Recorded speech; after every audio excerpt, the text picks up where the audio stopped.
મહિલા સરપંચના ઘર પાસે ગાળાગાળી કરતા અસામાજિક તત્વોને ઠપકો આપવાના મામલે તાલુકાના સમિયાલા ગામે મોડી રાત્રે મુસ્લિમોના ટોળાએ ગામના હિન્દુઓ પર ઘાતક શસ્ત્રો વડે હુમલો કર્યો હતો। બે કોમના ધીંગાણાની જાણ પોલીસને થતા ઉચ્ચ અધિકારીઓનો કાફલો ઘટના સ્થળે પહોંચી ચાપતો બંદોબસ્ત ગોઠવી દીધો હતો। વડોદરા તાલુકાના સમિયાલા ગામના રહીશને સરપંચ તરીકે ચૂંટાયેલા કપિલાબેન કનુભાઈ ગોહિલના મકાન પાસે આજે ગામના કેટલાક માથાભારે મુસ્લિમ યુવાનો ગાળાગાળી કરતા હતા। આથી આ યુવાનોને ગાળો ન બોલવા માટે મહિલા સરપંચના પતિ કનુભાઈ ગોહિલે ઠપકો આપ્યો હતો। થોડી વાર બાદ કેટલાક મુસ્લિમોનું ટોળું તલવાર, ધારિયા, લાકડીઓ અને પાઇપો જેવા મારક હથિયારો સાથે સરપંચના ઘર પર ધસી આવ્યા હતા। મહિલા સરપંચને તેના પરિવારને અપશબ્દો આપી સરપંચના ઘર પર હુમલો કર્યો હતો। આ બનાવની જાણ થતાં જ બસ સ્ટેન્ડ પાસેના ચોતરીવાળા ફળિયાના લોકો દોડી આવ્યા હતા। આથી ઉશ્કેરાયેલા મુસ્લિમોના ટોળાએ ગંગાબેન નગીનભાઈ પરમાર, દીપ્તિબેન દિનેશભાઈ પડિયાર, દિનેશભાઈ જશભાઈ પડિયાર, હિતેશભાઈ રજનીકાંત પટેલ અને વિશાલ અમરસિંહ પરમાર પર ઘાતક શસ્ત્રો વડે હુમલો કર્યો હતો અને ગંભીર ઇજાઓ પહોંચાડી હતી। આ બનાવના પગલે સમગ્ર સમિયાલા ગામમાં દેકારા પડકારા સાથે દોડધામ મચી ગઈ હતી। બનાવની જાણ થતાં જિલ્લા પોલીસના ઉચ્ચ અધિકારીઓ સમિયાલા ગામે દોડી ગયા હતા અને હળવો લાઠીચાર્જ કરીને પરિસ્થિતિને કાબૂમાં લીધી હતી।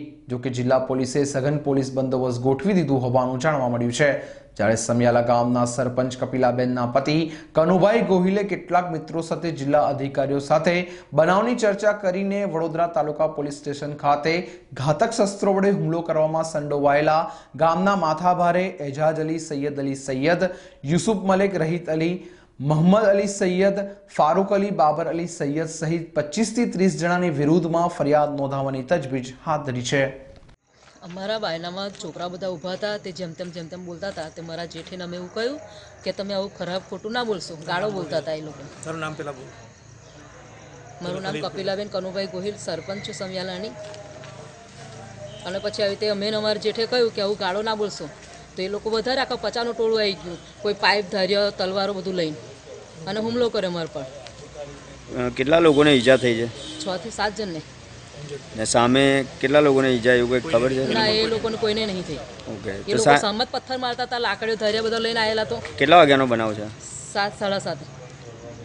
એ ટાઈમ પર તમે એટલે તમને જ કોને જાણ કરી કે અમે અમારા બારણામાં જ હતા, અમારા ઘર જ હતા। તો અમારા ઘરના આના પહેલા કોઈ વખત આવું થયું છે? આવું કંઈક બનાવ બનેલો?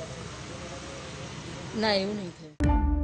સબસ્ક્રાઇબ કરો ફેક્ટ ફંડ ન્યૂઝ ચેનલને અને YouTube ઉપર બેલ આઇકન દબાવી સમાચારોની તમામ અપડેટ મેળવો।